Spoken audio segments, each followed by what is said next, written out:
Okay, now I need to talk to the 10 students. So, let's go find them. I'm assuming you're one of them. This fetching young woman has a faraway look in her soft sea green eyes. Greetings. Greetings, I am Yves, the tail chaser. What a coincidence, I too chase tails. Yves continues, unperturbed. Have you come to trade tails? I'd like to trade tails. Yves nods. I would like that very much, yes.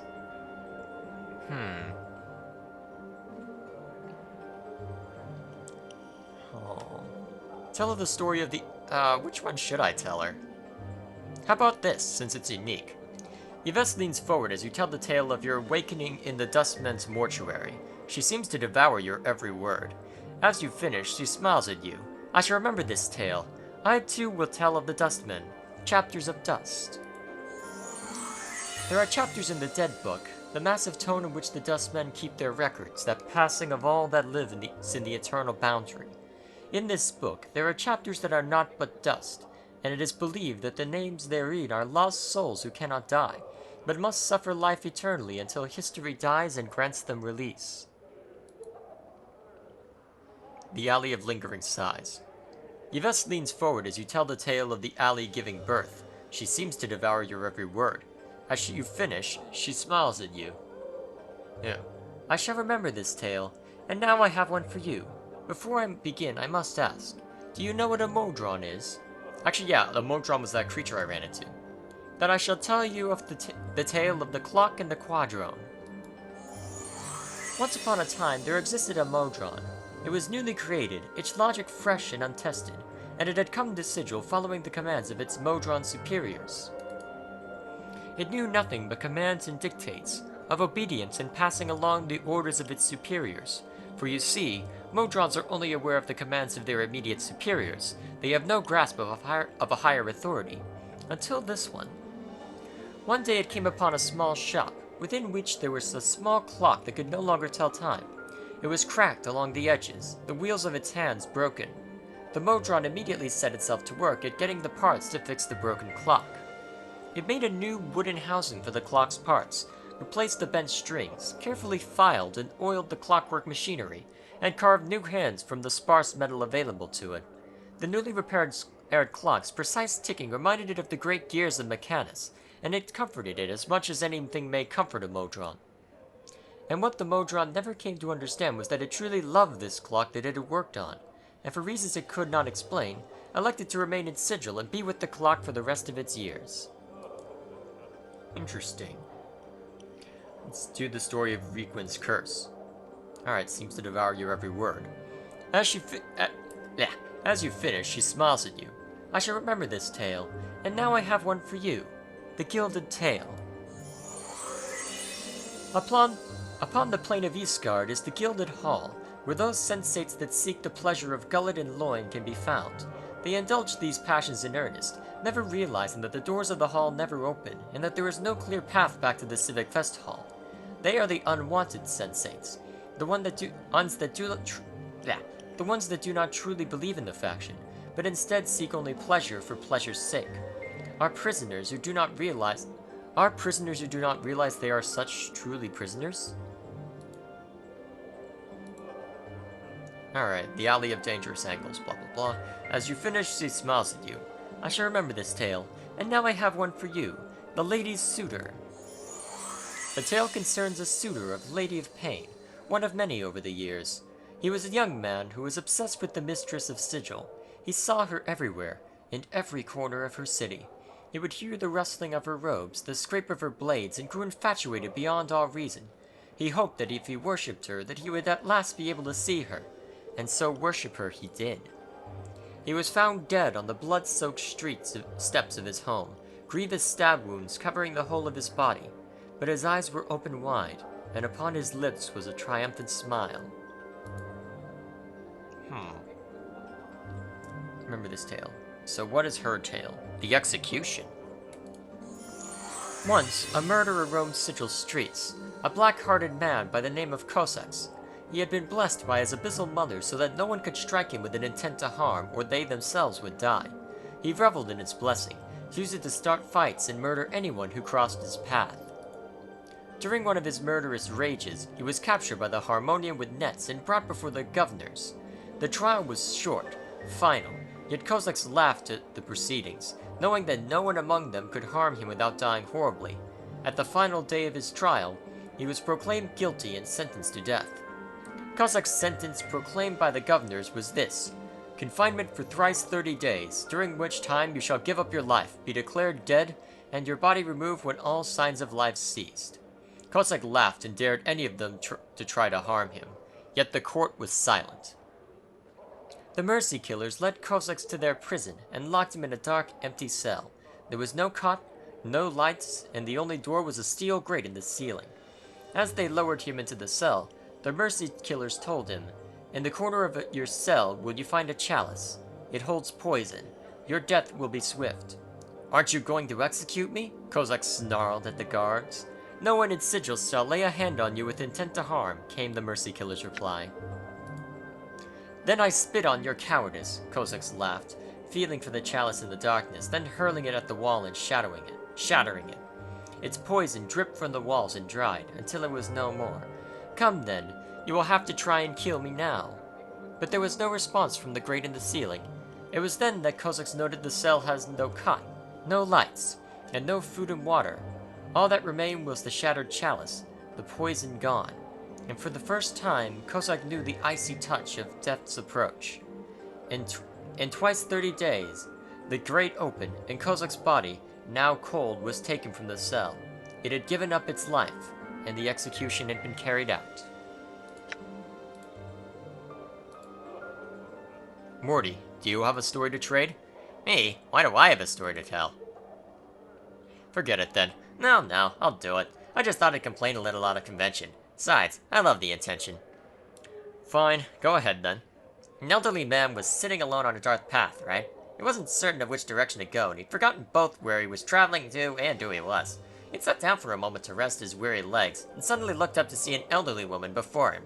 She grinned toothlessly and with a cackle spoke. "Now, your third wish. What will it be?"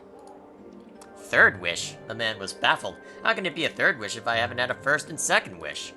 "You've had 2 wishes already," the hag said, "but your second wish was for me to return everything to the way it was before you had made your first wish. That's why you remember nothing, because everything is the way it was before you made any wishes." She cackled at the poor Burke. "So it is that you have only 1 wish left." "Alright," said the man. "I don't believe this, but there's no harm in wishing. I wish to know who I am." "Funny," said the old woman as she granted his wish and disappeared forever. "That was your first wish." Yves smiles. An interesting tale, Morty. And now I've one for you and your companions. The Fiend's Game. A fiend somewhere wandered the wilderness of a certain prime world in the guise of a friendly old man. One day he came upon some hunters in the wood. "What are you doing?" the fiend asked. The hunters told him, and the fiend nodded. "I have never been on a hunt before." The hunters invited the old man to come along, and the group eventually came upon a glade where several deer were grazing. The hunters carried crossbows but did not fire, and the fiend asked them why. "They are unarmed," the hunters chuckled, patting their crossbows. "We hunt nothing that does not have the ability to defend itself. After all, where is the sport in that?" The fiend nodded at this and promptly gated in 3 of his fellows. The hunters led them on a merry chase, but eventually they were caught and eaten. Interesting. So, be careful what you wish for, I suppose. Anna, do you have a story to tell? "Hey, I'm no good at telling such things, I'm not." She frowns and waves her hand as if trying to shoo away the idea. "Don't be asking me for such nonsense now." Yves smiles at Anna, but I would very much like to hear your story. Please share your story, Anna. Come on already, Fiendling. You already have 1 tail you won't part with." Anna looks uncomfortable, her tail lashing slowly back and forth. "Well, I know 1 story." She suddenly becomes angry, glaring at Yves. "But you might not like it, you won't, so don't be blaming me for you choking it out of me." Go ahead, Anna. Anna scowls, then finally relents with an exasperated glance. "I heard the story when I was a wee lass. This Buck's walking home real late, near Anti-Peak, and past an old toothless crone in a dark and otherwise empty street. 'Where you going?' she asks him. 'Home to me wife and Gip,' he says. 'Near the slugs?' she asked him. 'Sure enough,' he says. So she asks him Him a favor. To take a box you got to Debtor's Pit and give it to the woman there. Now this book's a real sap. Too nice to say no despite the fact he's sure something's not quite right about this old crone and agrees. But what's the woman's name, he asks. Where does she live? Where should I look for her if she's not by Debtor's Peak? The woman hands him the box, a wooden thing wrapped in colored cloth off, and tells him to just go and she'll be there. Finally she warns him, and whatever he does, do not open the box. So he takes it home with him and hides it in the rafters, thinking he'll bring it by Debtor's Pit when it's light out. His wife, though, seeing he's hiding the box, gets right jealous thinking it's a gift for a lover or something and opens it up as soon as he's not looking. Well, turns out the box was full of gouged out eyes and severed male members with the hair still on them. His scream brought the Burke running. He remembered what the crone said, got right scared, and wrapped the box back up. He went out straight away to Debtor's Pit, and sure enough, there was another old hag waiting there for him. He hands her the box, and she says to him, "This box has been opened and looked into." The poor Burke tries to deny it, but she gets this dreadful look on her face. "You done something horrible," she tells him, then disappears. That done, he hurries back to Skip. He's feeling ill when he gets back and takes to bed. His wife bitterly regretted opening the box and all, but it was too late. The next day he died of a rotten disease, and the first thing to go was his eyes and stem. Ooh. Yves smiles. "That was a wonderful tale, Anna. You should never hesitate to share. Now I've one for you and your companion. The Parched Land. Once a large village was struck by a terrible drought. A farmer journeyed to the worshipping stone and again implored it as to the cause of the drought. He asked the stone why it did nothing when the fields were parched and dying, why the animals and the people suffered while the stone did not a thing. "Have we not given enough offerings?" the farmer asked, begging almost on his hands and knees. I'm assuming you mean knees, right? I don't know. It could be needs, actually, considering this is a farmer. But the stone did not respond. It merely sat and cast its shadow. Takon, do you have a story to trade? Takon nods solemnly. "I shall impart the tale of Achali drowning." Takon tells the story of Achali, a foolish Githzerai of myth who had become lost in the chaos of Limbo. Normally, a single Githzerai may use their focus and mental discipline to form the chaos around them into a small, habitable environment. Achali, however, asks so many useless and unfocused questions in her quest to return home that her Isle of Matter dissolved around her, and she drowned. Yves smiles. "Fascinating, Takon. Let me share with you and your companions another version of your tale that I have heard." Takon looks attentive, and perhaps a little surprised. Yves goes on to tell a different version of Takon's tale, in which Achali was driven from the Githzerai city of Skratlor from her constant useless prattling. One day she encountered a Slati on her way to the spawning stone. She hastily erected a wall of chaos matter, which even the ravenous Slati found difficult to break down. Hungrily, it waited and spoke to her through the wall. She asked it questions, and as she became more absorbed in her pointless queries and the Slati's answers, her own wall decayed and collapsed upon her, and thus she drowned in the matter of Limbo.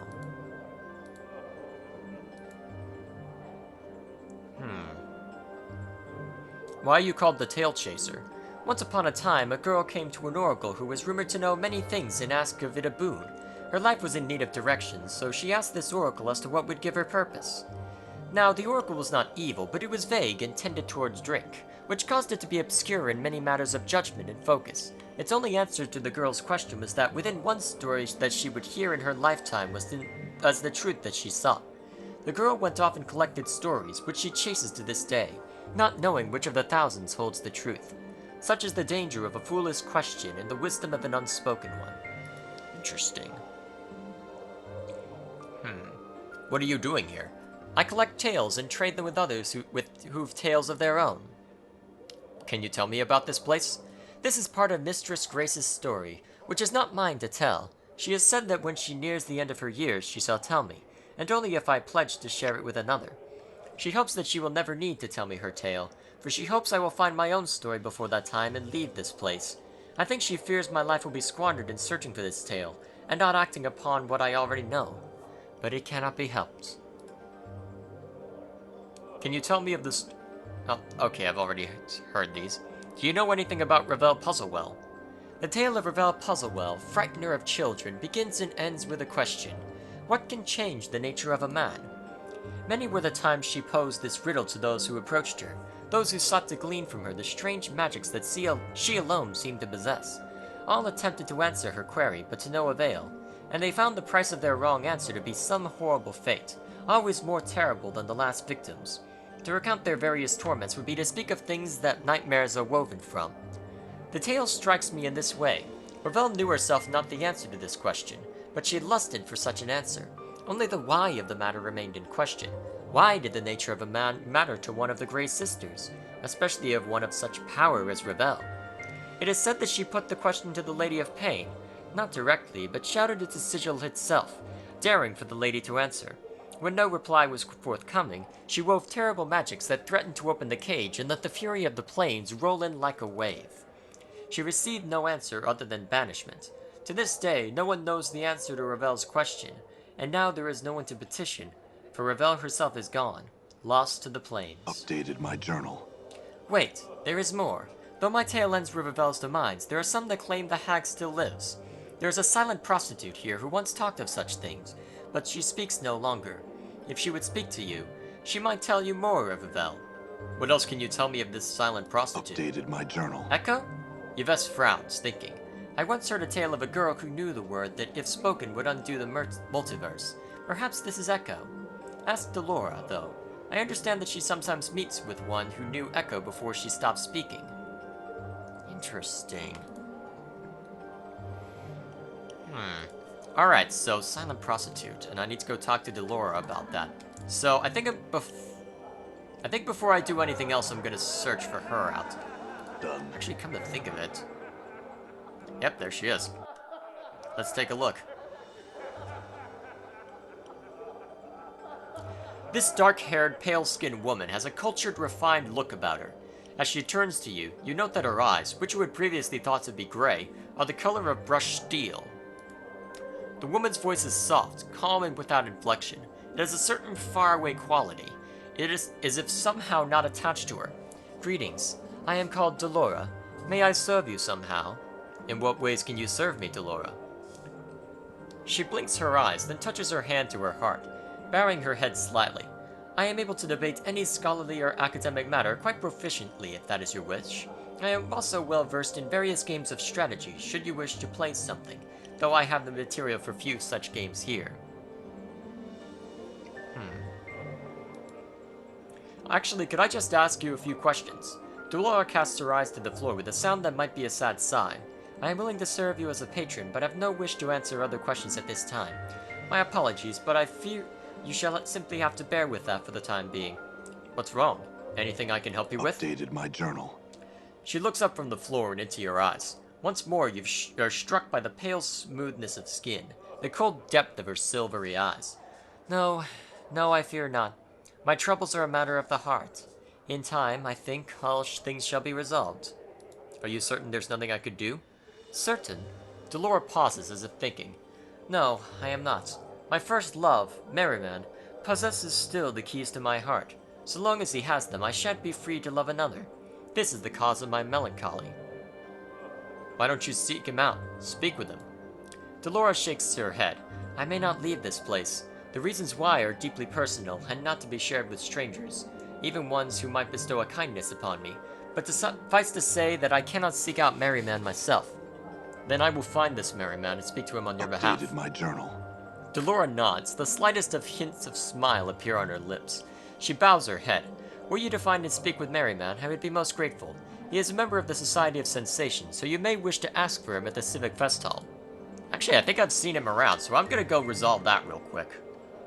Because I have a feeling that whatever Delora has to say is gonna be important, so let's go take a look. Jeez, this is the most roundabout way to find out answers about Ravel. Jeez. I really should have gone and resolved everything else before starting on this. I'm just gonna be here all day. Done. And last I saw, he's usually in this hallway. So let's look around. There you are. This man looks like a bitter, cantankerous old codger. His mouth is twisted into a frown that becomes even more severe as he notices you coming. Merryman my name may be, but merry I am not. Off with you, young one. No time for the likes of you. He goes into a fit of coughing from the exertion of shooing you away so loudly. Wait, Delora wanted me to speak with you. Merriman eyes you suspiciously. That's so. About what, eh? Well? She says that you're her first love, and that so long as you hold the keys to her heart, she'll never be free to love another. She told you that, eh? I'm surprised. Perhaps leaving her under Mistress Grace's tutelage did what I couldn't. Started to develop her feelings. In any case, he pats a pocket on his tunic. I won't just give the keys to you. Wait, those are literally the keys to her heart? He nods. That they are. Delora's a construct, didn't you know that? A creature of sorcery and clockwork mechanics she is, and one of my finest creations. But cold without emotion or character.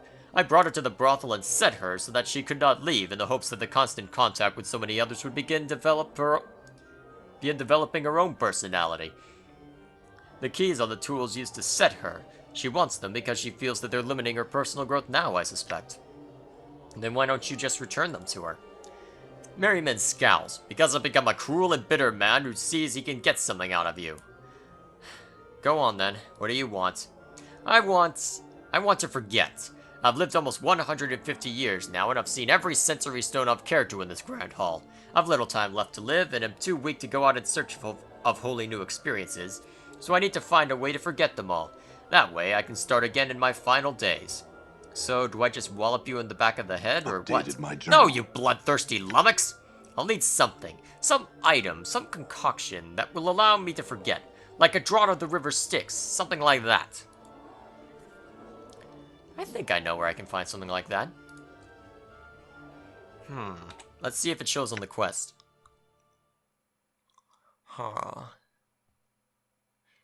Where would it be hiding?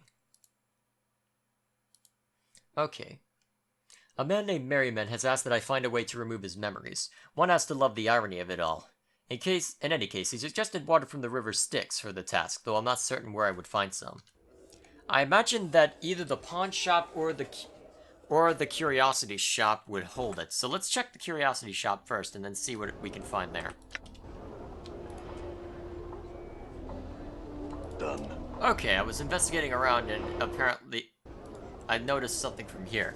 This slender young man approaches you, wearing a somewhat worried expression. 1,000 pardons, sir, but I am looking for a certain man, and I think you might be able to help me. Oh? How so? I am a messenger, sir, who seeks a man it said cannot die. A scarred man from whom death is nothing but the most trivial annoyances. You match the admittedly vague description I was given, sir, and I wondered if you were he. Yes, that's me. He nods, then bows deeply to you. A message for you then, sir. Mistress Jolmy of the House Sirma, a lady of high standing, has sent me. Mistress Jolmy would meet you in the Civic Fest Hall, where she would make a proposal, of which I know nothing to you.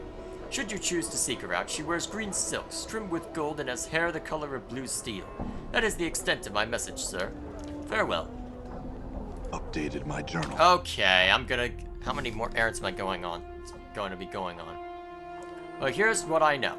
The curiosity shop didn't seem to have what I was looking for, so I'll have to look around elsewhere. I might want to check the lower ward then. I'm trying to remember where exactly that pawn actually, wait. Wasn't that pawn shop in the Hive? Well, let's go deal with the fest hall first since I'm here. Ah, there you are. This stern-looking older woman seems to be looking for someone. Her eyes fix upon your face as you approach her. You there. Might I have a word with you? Yes, you're Jolmy, correct? You're Jolmy, correct? I spoke to your messenger. Updated my journal. I am pleased to meet you then.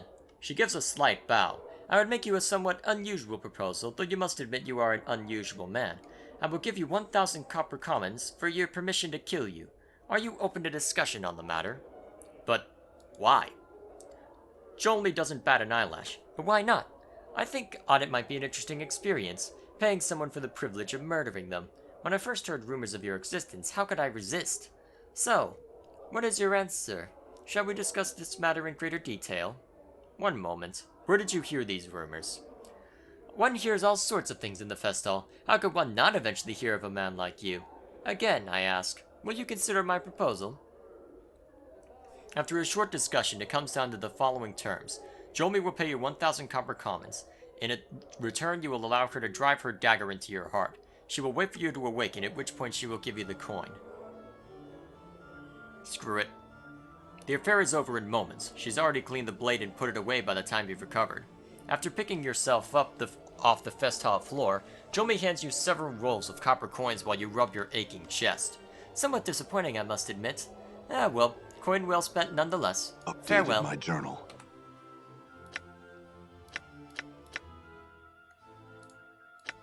There are way too many quests I've done here. Well, that was weird. Hopefully that won't come back to bite me later. Alright, now let's go find wherever that pawn shop is.